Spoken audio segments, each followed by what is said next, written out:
You know, we've always had threats to human life and to life itself. There have always been catastrophic occurrences. There have been volcanoes. There have been earthquakes. But we live at a very unique and pivotal time.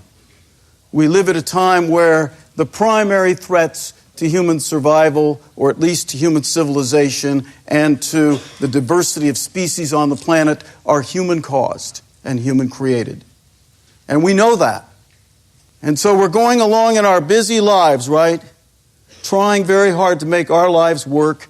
And there's this undercurrent in the newspapers and on the internet that is continually sending this message to us that this is a very pivotal period in human history.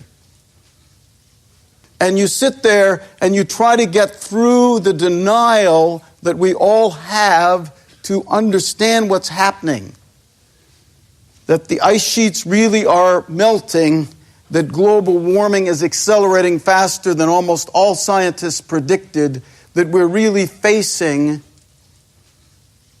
a major upheaval in climactic conditions which will depend largely upon the next 10 to 20 years in terms of what we do.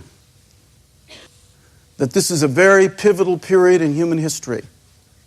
And denial is that space where we just don't seem to have the capacity to let it in. But the problem is, if we don't let it in, we don't change. We don't wake up.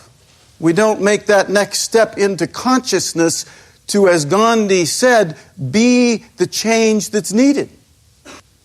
We have to start with our spiritual journey with what is, with what's real. And what's real is that we are facing these human-caused threats to life. Now, here's the good news. Global warming, the threat to the oceans, the threat of the use, God forbid, of weapons of mass destruction, they all have the capacity to do something that has never been done in human history before, which is to bring everybody together.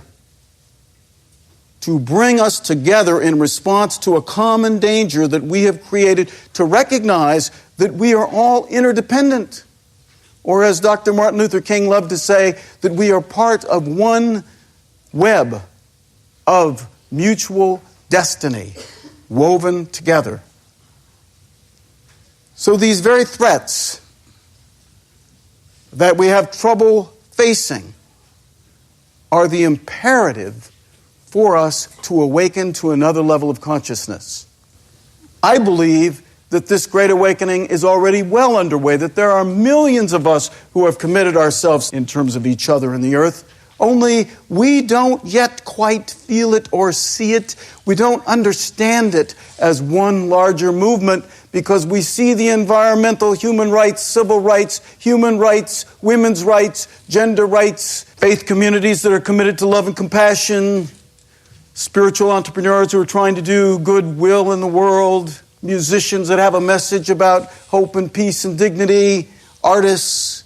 We see it all around us. It's the antidote to the newspapers. It's the antidote to all that bad news. It's the antidote to the human-caused threats to life. And it's rising. It's got to rise. It's rising with your generation.